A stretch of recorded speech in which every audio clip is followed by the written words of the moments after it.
gentlemen, this panel discussion on national and multilateral approaches to foster GVCs will discuss policies and strategies shaping GVCs, regional trade agreements that are the key facilitators of GVCs, as also deliberate upon trade facilitation, promoting GVC growth, role of TPOs in strengthening GVC linkages, and many more. At the very beginning, could I request Mr. Vijay Kalandri to please welcome all the speakers with a memento each, beginning with Mr.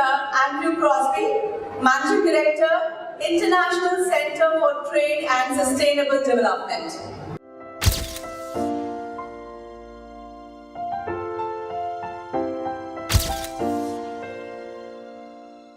Dr. Vinay Sharma, Officiating Chairman, Export Promotion Council.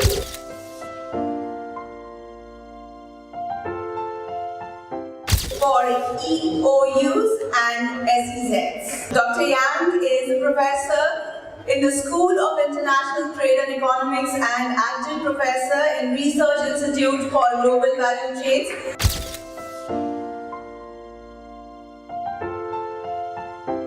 University of International Business and Economics, China. Mr. Sebastian Says, Lead Economist and Coordinator of the Trade and Competitiveness World Bank Program in India.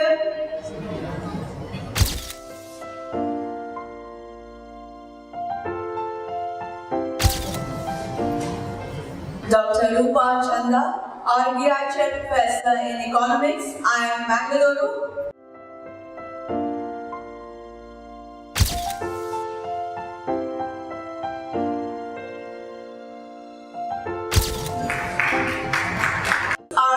Moderator, Mr. Christian Evert, Director General Foreign Trade Association, the FTA, which is the leading business association of European and international commerce that promotes the values of free trade and sustainable supply chains. FTA represents over 1,900 retailers, importers, and brands to promote and defend free trade and supports their international business by providing information and practical solutions towards sustainability in the international supply chain. Prior to his role at FTA, Mr. Christian Evert worked as President and CEO of the International Council of Toy Industries, that is the ICTI.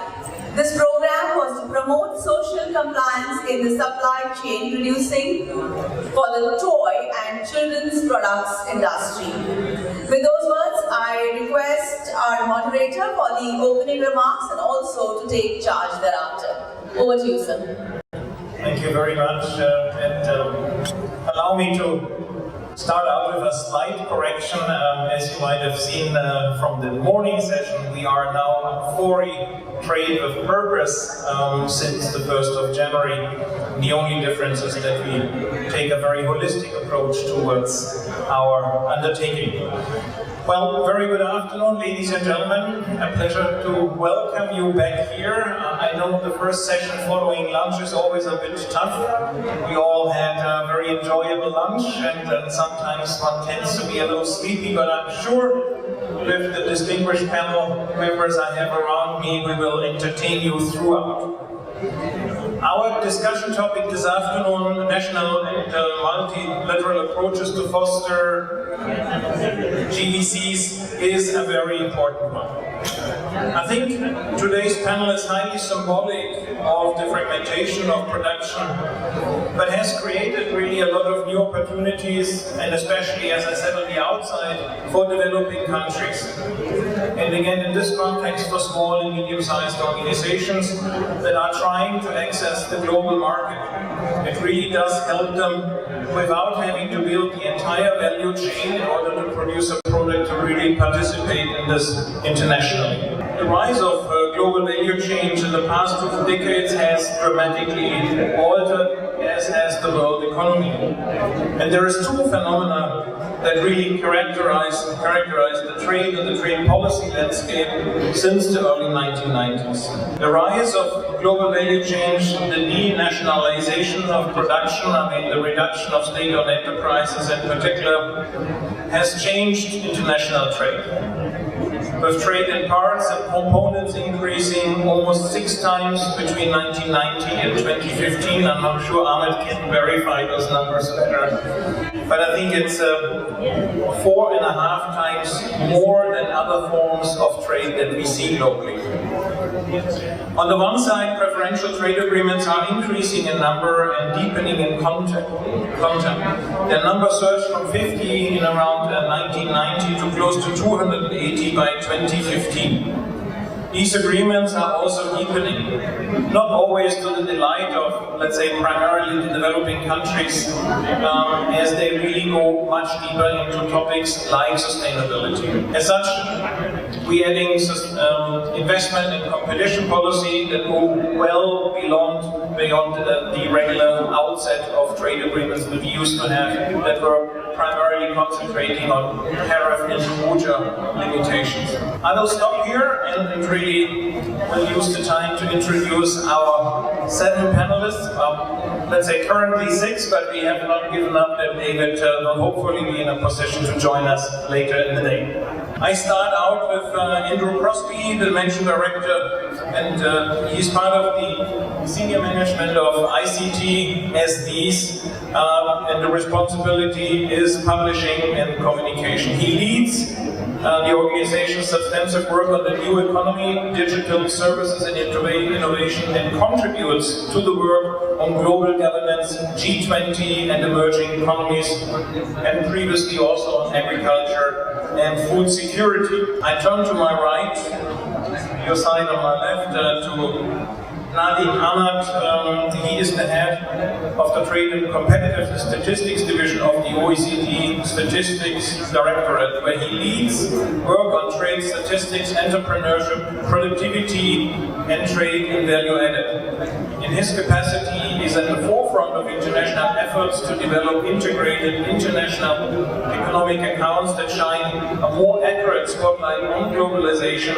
which focuses on the production, investment, trade nexus, and that better highlights the benefits and impacts of globalization on firms, SMEs, multinationals, trading and non-trading, and people in general. I think a very relevant function here. I go all the way to my right with Vijay Sharma. Dr. Vijay Sharma is the officiating chairman of the Export Promotion Council for EUs and SECs, and the founder and managing director of the Oilfield Warehouse and Services Limited, the pioneer of SEC-based material management services in India. Moving on to China, to my left, to the very left, we have Yang Yun. He is the professor in the School of International Trade and Economics, adjunct professor and research institute for global value chains at the University of International Business and Economics, UBE in China. He's also the executive director of Joint Research Center for Economic Trade and Policy Analysis, CDTPA, collaborated by UIBE and the Center of Policy Studies and the Victoria University of Australia. I'm moving back to the right to Sebastian Seix, the lead economist and coordinator of the Trade and Competitiveness World Bank program in India. He joined the World Bank Group in January 2009, and before the WBG, he served as advisor to the Minister of Finance of Chile and was involved in the GATT Uruguay round negotiations. Subsequently, between 1994 and 1997, he was a member of the Chilean mission to the World Trade Organization, where he served as deputy permanent representative. And last but not least, normally ladies first, we have Dr. Rupa Chanda, the RBI Chair in Economics at the Indian Institute of Management and the beautiful city of Bangalore. She received her PhD in economics from Columbia University, USA, and her bachelor's from Harvard University in the US as well.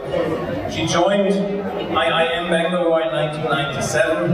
At IIM, she teaches macroeconomics and international trade. She also served the Institute in various administrative capacities, including as the faculty nominee on the IIM Board of Governors. Well, you can see, in short, we have an absolutely impressive panel here with a wide field of expertise and representation. And I now have the pleasure to ask Andrew Crosby to just give his introductory remarks on our topic. Thank you, Christian. And hello, welcome. I'm really happy to be here.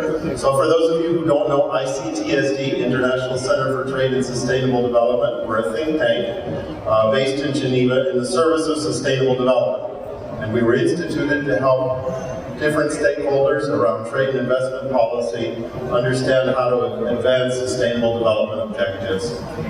Our interest in GVCs goes for quite a long time, but the short answer, and I'll get into that in a few minutes, is there are really interesting sustainable development potentials with GVCs, but they're not automatic. And trade policy and investment policy can make a difference. Why are we here in India?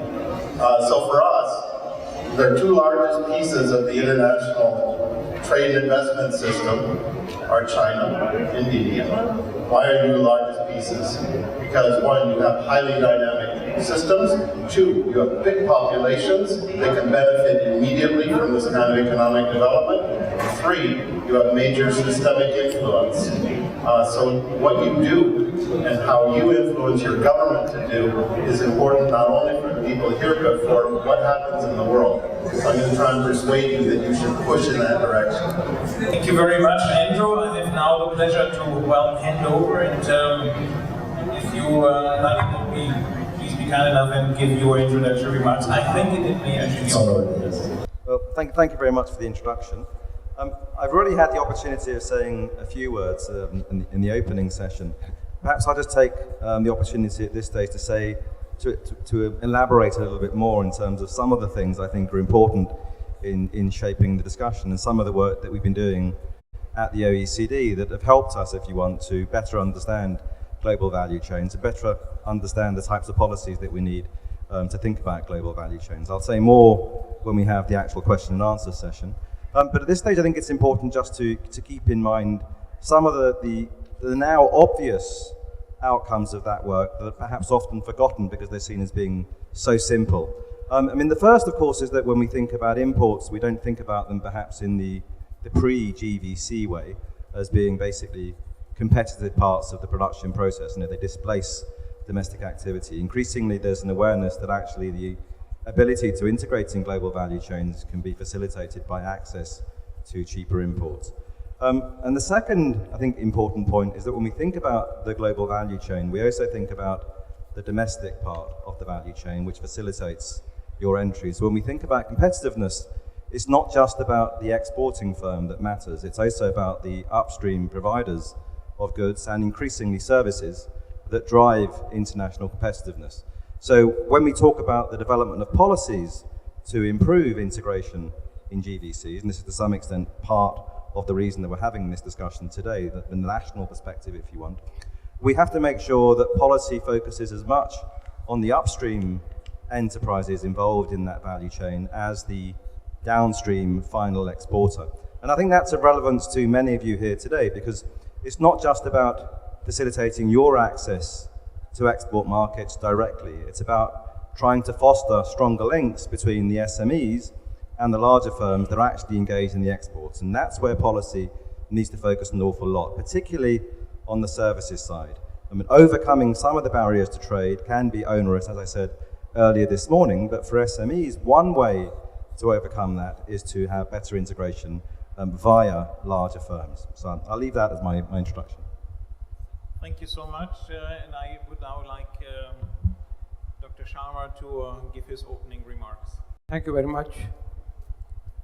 I represent 222 special economic zones in India, which have little less than 5,000 manufacturing and services and trading units, and about 3,000 export-oriented units.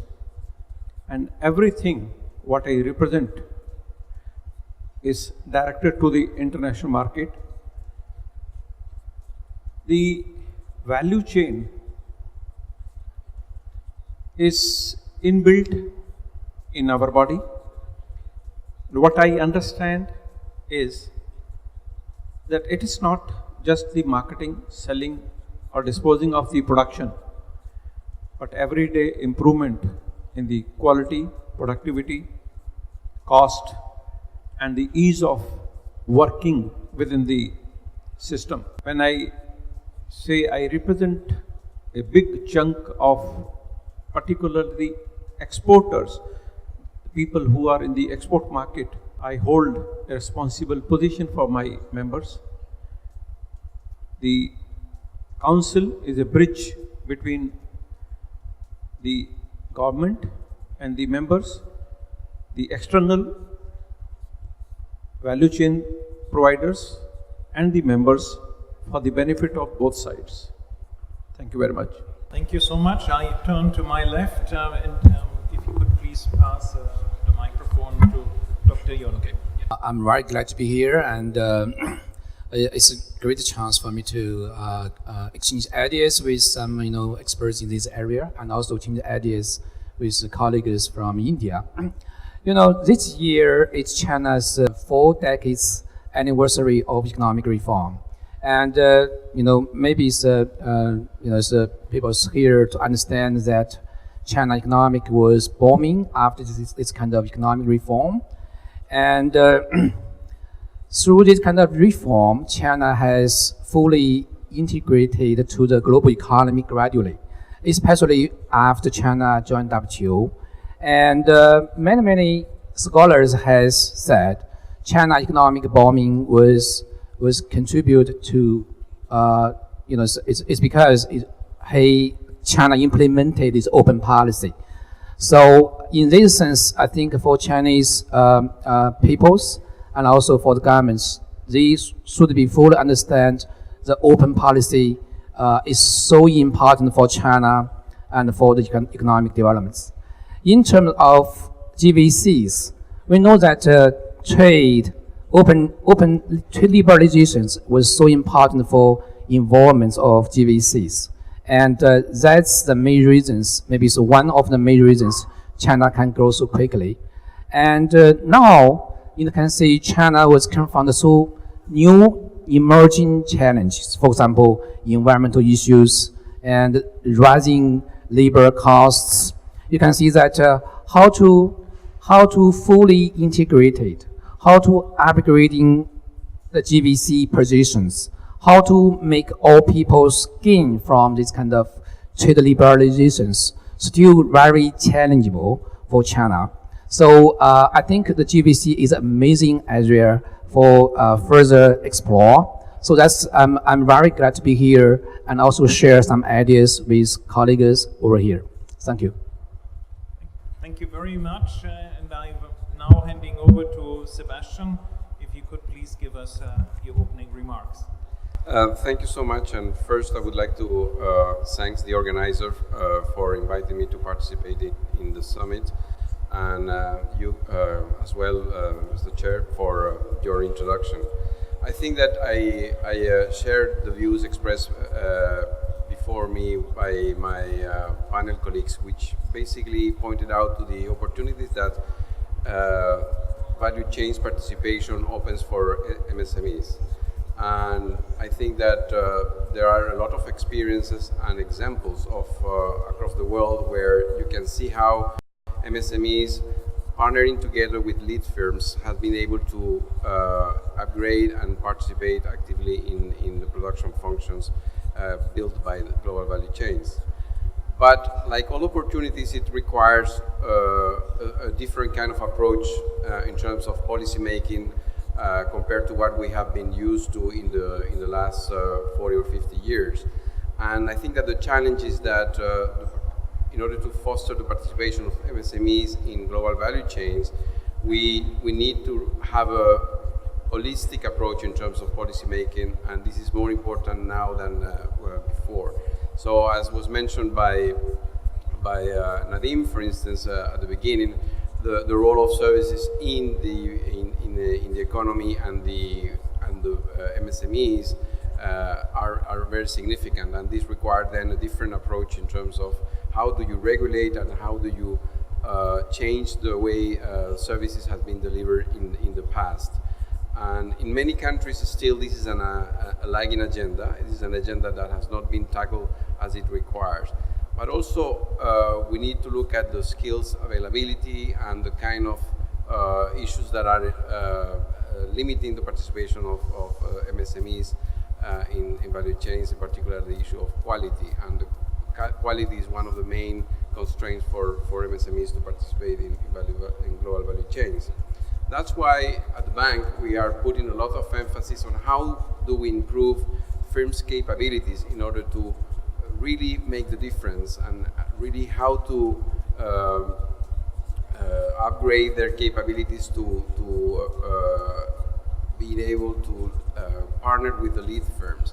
And when we refer ourselves to firms' capabilities, we are referring first of all to managerial capabilities, and there is increasingly evidence that shows that firms that have invested in managerial capabilities are much more able to grasp the opportunities of participation in global value chains, and also firms that are able to innovate in terms of a wide range of wide definition of what is innovation, are also those firms that are able to respond to the demands by the lead firms and really connect to value chains.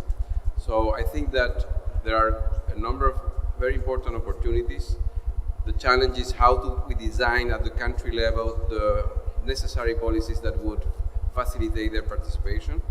And in particular, I would like to mention, as I said before, the importance of investing in firm capabilities, in particular in the case of small and medium-sized enterprises. Thank you, Chair. Thank you very much, Sebastian. And I would like to close this round with Dr. Rupa Chandra, please. So we've been talking about firms increasingly dispersing and fragmenting their production across geographies, and today I think the perspective has changed from looking at gross trade towards value-added trade. Now, where does India stand within this? If we look at India's participation in GVCs, it's been growing over time. In terms of backward versus forward linkages, the backward linkage is stronger than the forward linkage, and this point was mentioned in the first session as well. There's nothing per se wrong with that there's greater content, in terms of the imports and so on that are going into India's exports, which could mean better access to technology, better quality of imported inputs and so on.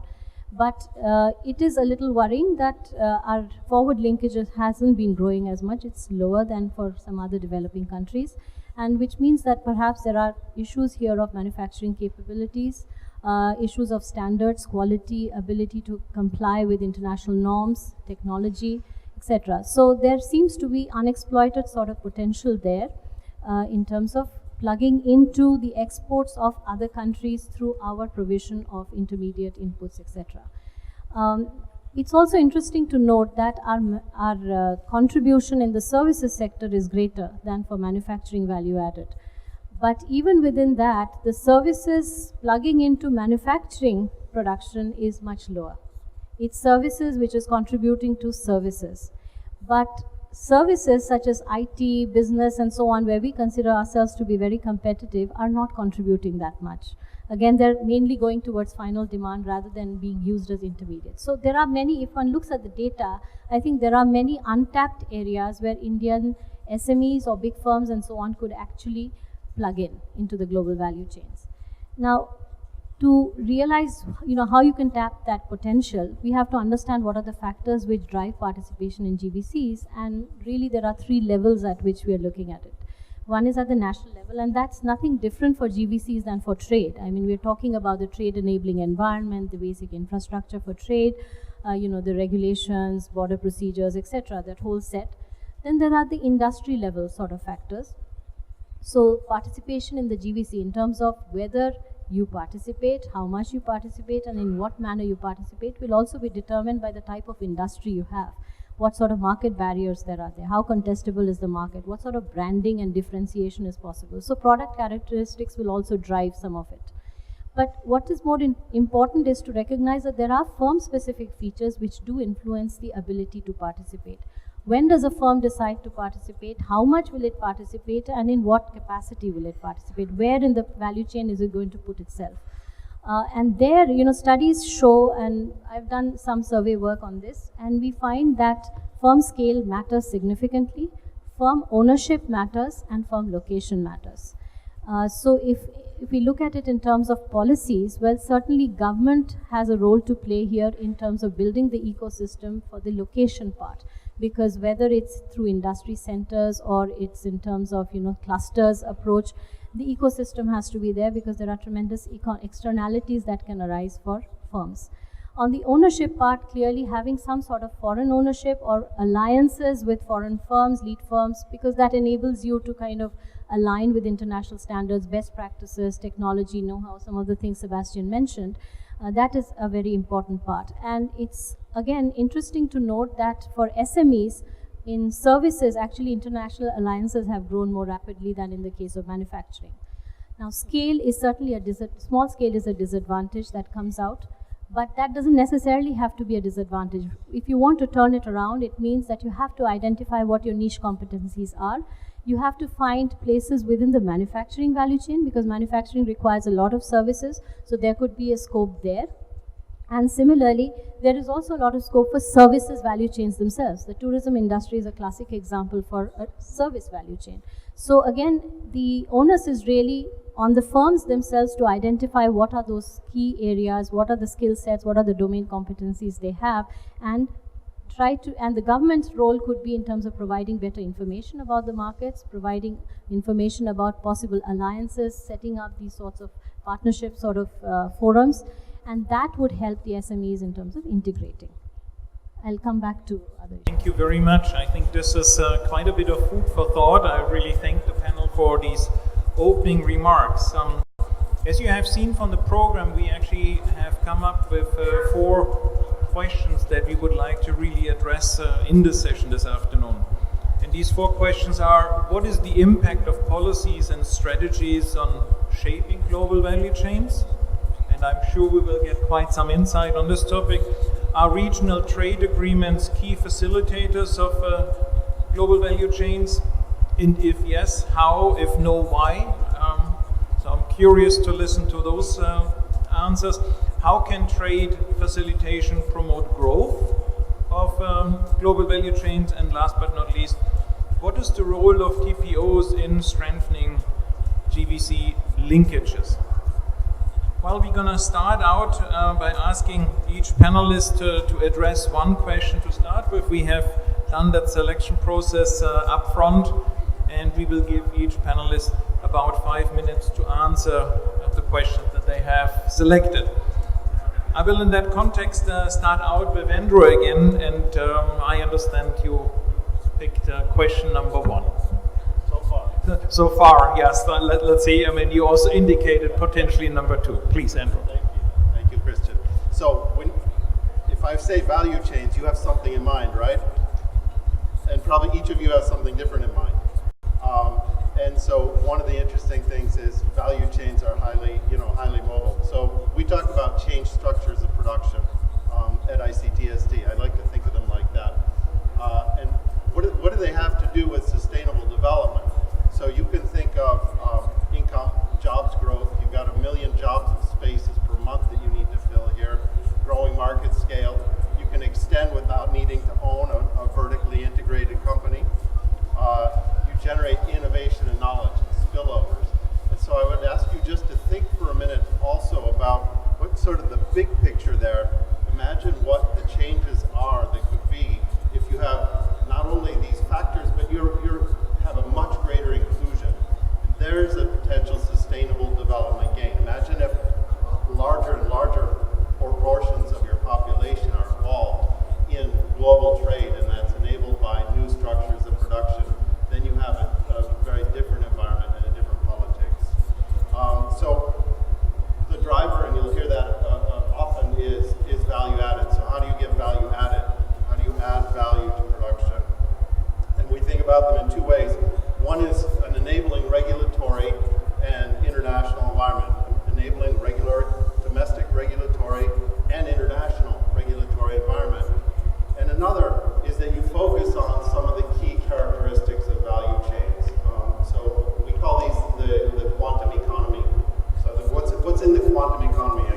We'll talk about that later if we want. I don't think I have time for that. But what are they? It's services, it's data, it's intangible assets and investment. And they all go together. They all get packaged together. Increasingly, they're inseparable. So services, there's a lovely chart in the Global Value Chain Report that shows the value added in trade services on this beautiful upward trend and the proportion correspondingly of goods on a downward trend. That doesn't mean they're disappearing. It means that more and more the value added is being generated through services. Intangibles, that means IP, but it isn't only IP. It's investing in business knowledge, and it's doing some of the domestic investment that I'll talk about in a second. Data flows and communication. So these are kind of the heart of connectivity around value chains. And if you don't have this kind of connectivity, digital connectivity, you may not be able to make connections. So one of the things that I cite in the handbook is a McKinsey study which shows that they're making the claim that there is something like $11 trillion in gains to be made through value chain, through Internet of Things by 2025, and then 40% of that will come through early parts of the value chain. And a lot of that is going to be as a factor of digitization. One note on data. The data discussion is extremely difficult, and I know you're having it here, and it's happening in the international forum also. Data is not capital. Data is not gold. Data is a complicated subject, but data isn't worth a lot unless you have the ability to turn it into knowledge, and you need access to it. And so let me just leave that there. I think it's very possible to get in a discussion where you focus on data as being the capital, and it's an essential part, and we need to figure out in the international frameworks how to make it work.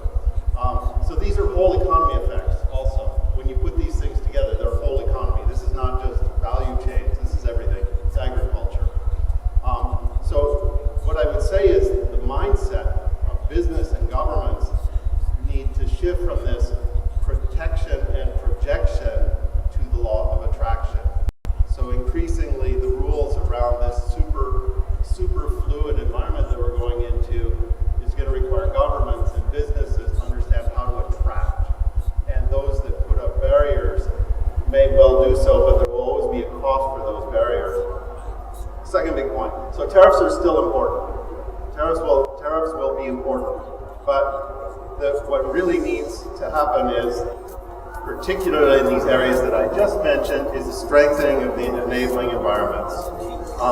And so the trade strategy, what I call the goods world trade strategy of tariffs, protection, subsidies, needs to start shifting into strategies for long-term capacity building. One of the features about how that transformation happens, I've had discussions with a number of you, and making those transformations in the economy means that there will be, as they always say, winners and losers. So one of the lessons from recent history is the theory of no pain, no gain maybe isn't a good one. If you read this book by Kate Raworth called Donut Economics, which I recommend, that the change needs to be an inclusive change, which means as you transform, as you build the business capacity, you also need to try, government needs to make efforts, and business to figure out ways to include and make sure that those who are displaced don't fall out the bottom. So there's a role for industrial policy too, but it's not the import substitution of the past. Here that is about facilitation, research and development. It's about technological innovation. It's about government investing and co-investing in business in things and ventures that there might not be an obvious market signal for. There is a lot of very interesting investment that's happening here. It's fascinating. So I know from all of you that there's big holes in the things I'm going to mention, but I'm looking at the glass half full, not the glass half empty. So there's Aadhaar, okay? That's a glass half full to me. That's something very interesting that enables people and could enable people to hook into the economy, including people that you work with. There's the India stack, another piece of infrastructure that can help this enabling environment, particularly around value chains. There's education, of course, producing tons of new engineers, okay? And when I hear about things like the space program this morning, which are sponges for those people, not exclusively Indians, but sponges for knowledge generation and innovation. This is very important. You need both the capacity to produce educated people and the capacity to absorb them. Finally, let me move to strategic opportunities. So the domestic investments are happening right now. There are also windows of opportunity that don't feel like they are ripe, and those are happening in the international negotiations area. So let me explain what I mean. So when I speak to friends here, they say, yes, we're developing, but if we open up our economy right now, it's going to be too much. So some of the agreements that we see happening out there may be too challenging. And the point I'd like to leave you with is that there's a potential mismatch between where you are now and the fantastic development that's going on here now, and the potential to reach agreements that you're not ready for. And there's some potential now. We don't know if that potential will be in the future. And for example, I will say TPP was signed. We can come back to that, but the world is at this stage fragmenting more. So some of the things that are on the table in terms of negotiations may not be terribly attractive now from the perspective of where you are, but they may have real potential. And I think part of what this group could do is try to raise the understanding of what I would call that opportunity gap, the difference between perception of what we can do now and the importance of having rules that will serve us well in the future. And there's an opportunity gap that business can use to push towards government and help them understand what is the size of that prize. Because so far in international negotiations, that prize hasn't been weighed very heavily. India has a proposal, has been working proposals at the World Trade Organization for facilitation of services. That's an opportunity. There are other opportunities. In RCEP, for example, what is RCEP? I'm not an expert on RCEP, but what is TPP? Both of those provide different types of opportunities for India to integrate. Some of them will relate to value chains in terms of being able to get lower cost goods and services. Some will relate in respect to the rules that India wants to see and Indian businesses want to see in the world. And the weight and the ability of Indian businesses and India as a country to shift those rules is extraordinarily important. So let me stop there. I'd encourage you to identify, to clarify, and then push for those priorities that you think are important to close that perception gap and help government and your fellow businesses understand what is the size of that prize, both in the domestic investment and investing in long-term negotiating and international trade frameworks. Thank you. Andrew, thank you very much for these remarks, and I'm wondering whether Prime Minister Modi has been listening to you or the other way around, because I think what you just said, I mean, 3 topics that I pick up, I believe would very much resonate with him.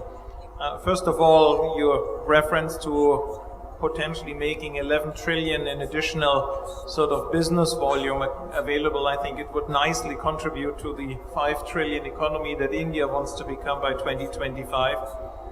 I really like your slogan in terms of from protection to attraction. I think this is something I would like to plant in quite a number of country PMs to ensure that this is really the way forward, as this will help. But most importantly, and I think across generations, really the long-term need for capacity building, and this included education. I think this is a very important element. Well, I have now the pleasure to ask Nadim for his sort of view on that very same question. So just to recap, I mean, the question was basically, what can national and multilateral policies do to foster, if you want, GVCs or integration into GVCs, and what's the impact? I think for me, the impact is, in very simple terms, enormous. I mean, it's huge impact in terms of policy making. If we go back to Sebastian's opening remarks and refer to a holistic approach to policy making, I think that's, in a nutshell, just how big the potential for policy to inform global value chains is. I mean, whilst it's a very new phenomena, it's also to some extent relatively old in terms of the policy levers that we have to pull on. We recognise what many of them are. When we talk about integration and we talk about direct integration and indirect integration, the levers that are available to facilitate indirect integration are very similar to those that have always been there, even in the absence of world of global value chains. So when we talk about, for example, creating a competitive environment for SMEs to boost productivity, to make them more competitive, to integrate directly or indirectly, the policy levers are much the same as we've always had. You know, make sure you have a competitive business environment. Make sure that you foster high levels of entry rates. Make sure you allow failing firms to leave the market, so you have the right types of bankruptcy legislation. So all of these things that have always been there are also important for GVCs. None of that has really changed. But I guess what's changed is, of course, the extra dimension of competitiveness that global value chains bring with them.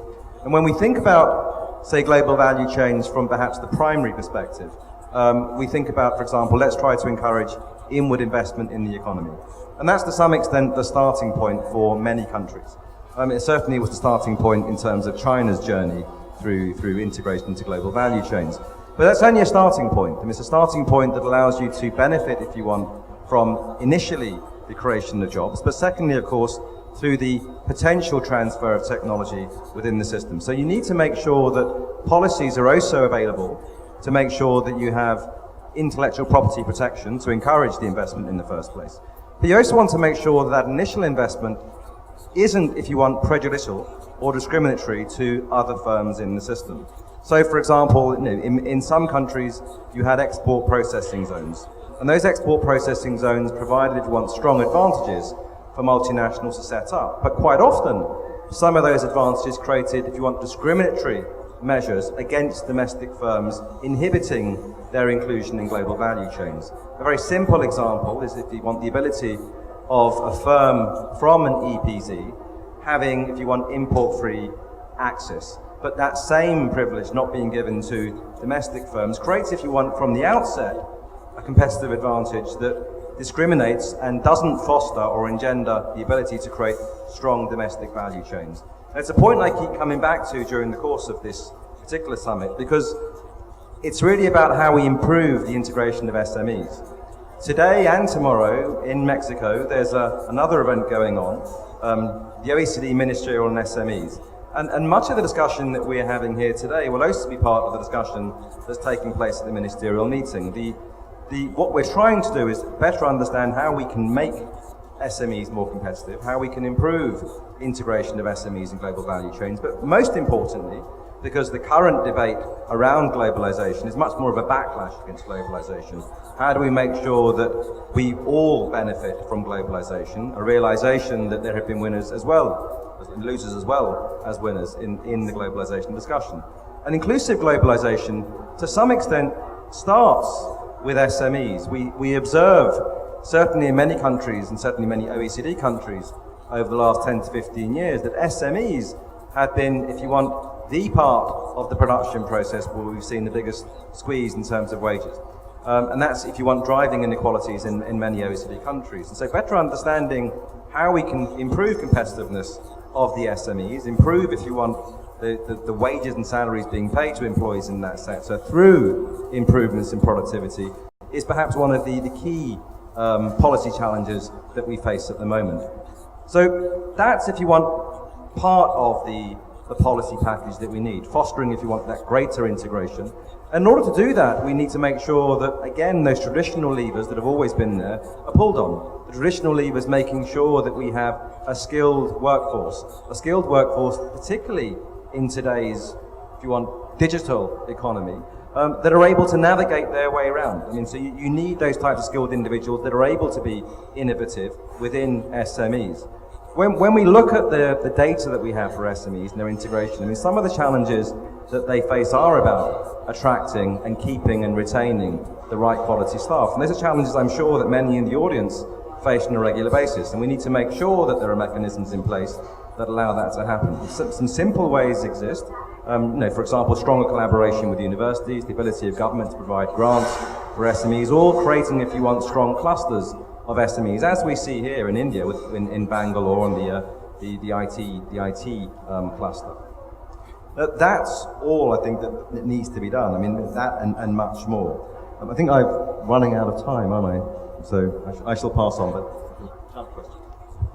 wonderful, thank you very much. I think a really interesting sort of complement to what we heard before, and I would like to pick up just on really the element again with a skilled workforce, because I think this is going to be one key sort of enabler when you look at the next generation, and also in the SME sector, that education is really a key to move forward. Well, moving forward, I would like to go to question number 2 now. Are regional trade agreements key facilitators of global value chains? And Dr. Yona Wang, if yes, how? And if no, why? If you could please elaborate on this. Here, I want to remind that what the main characteristics of GVC is the fragmentations of production, which means that the production task will be carried out in several countries, and the parts and the components will deliver to cross countries' borders several times. So it was introduced 2 key questions for policy discussion. The first one is further reduce the tariff at the border. So many studies has proved that even a very small import tariff could be, in the context of GVC, this small tariff could be magnified and communicate to an negligible production level. So the second one is a critical and complicated behind border issues, very closely relevant to the GVC developments. So for these kind of questions, we must be solving it through trade reform and negotiations. So here is the key question we want to demonstrate is whether FTA, regional free trade agreements, is a key facilitators to GVCs. My answer is yes. So I want to demonstrate this through 4 aspects. The first one, 2 phenomena from the reality, and the second one is logic, and the third is empirical evidence, and the third I want to demonstrate something from China. And so the 2 phenomena from the reality is, the first one is, we know that the booming of FTA. You can see that its number has rising dramatically from 50 in 1990s to 279 in 2015. But comparably, you can see that there are no substantial progress in global trade deals and the WTO framework. After the setup of WTO in 1995, and also as to the unilateral liberalizations, it's rare. It's very rare in the reality. The second phenomena is about the distinguished geographical characters of GVC. You can see that like intra-EU trade intermediate goods accounting for almost 70% in 2015 in both EU's export and import. And the shares of intra-America, United States, which means that it was cover United States, Canada, Mexico, the export in intermediate goods was 58%, and with the import is almost 50%.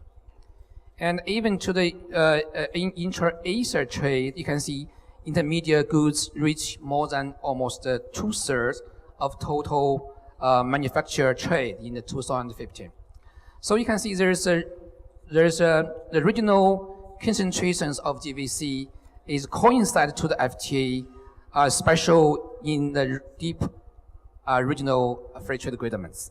You can see that in the European Union, they have the Community Treaty and NAFTA in the US. And the second one is a logic. Compared to this kind of, we have mentioned the main characteristics of the GVC. So it's about the border tariff and also the behind border obstacles. So you can see that the tariff could be eliminated through FTA. Moreover, the deep provisions to solve the behind border obstacles could be more efficiently negotiated in RTAs. So which means, so it's superior to multilateral free trade agreements. So I think, and also very critical for complex GVC developments. And also according to the study of Hoffman and his colleagues in 2017, you can see that currently the majority of current FTA is belong to the deep RTAs. The third, we can see the empirical study. The latest empirical study was indicates that RTA could contribute to the growth of GVCs. Osnago and his colleagues research in 2016. Their study has indicated that signing deep RTAs has large and positive impacts on GVC trade. So they have, after further splitting the RTA provisions into different categories, W2 plus and W extra, and divided RTA by levels of developments of country pairs, like north, south, and south to south. And their results has strongly supported that, so this RTA will stimulate the GVC activities. And fourth, I just want to mention a little bit on China's experience. As I have said, this year is China's 40th anniversary of its economic reform. And the key contents of the reform cover two aspects. One is economic and market reform, and second is open door policy. Many study has demonstrated that the trade liberalizations contribute to China's economic success. So if we go to deal, China's trade liberalizations can be separated in 3 periods. The first one is, the first period is from the 1978 to 2011, just before WTO accession. China mainly took the unilateral free trade and unilateral liberalizations, and its import tariff has reduced from more than 45% to just 15%. And the second period is from the 2001-2010. You can see China liberalized its market according to WTO commitments, and its average import tariff has further dropped to 10% in 2010. And in this period, you can see China's trade grows tremendously, and which is contributed by the booming of GVC. And the third period is from 2010 to now, and the China government took the deep RTA as the new form of liberalizations, and putting this as the national economic development strategy. And our study has supported this kind of study, because based on our simulation model, we support that it will be contribute to China's economic growth and also GVC participants. And so China's case and experience set a perfect model for study, and also its resolutions and strategy could be used for other developing countries to consider and follow. The last but not least, here I just here I emphasize RTA as a key facilitators of GVCs, but it doesn't mean that multinational liberalizations is not used or can be fully replaced. On the contrary, I still believe that substantial progress of trade agreements and the WTO framework could be generate significant and broader non-discriminatory effects on GVCs. And meanwhile, RTA also should be deal with some defaults in the context of GVC. For example, the rule of origin should be upgraded to take account the increasing fragmentations of production across country and to be more GVC friendly. Thank you.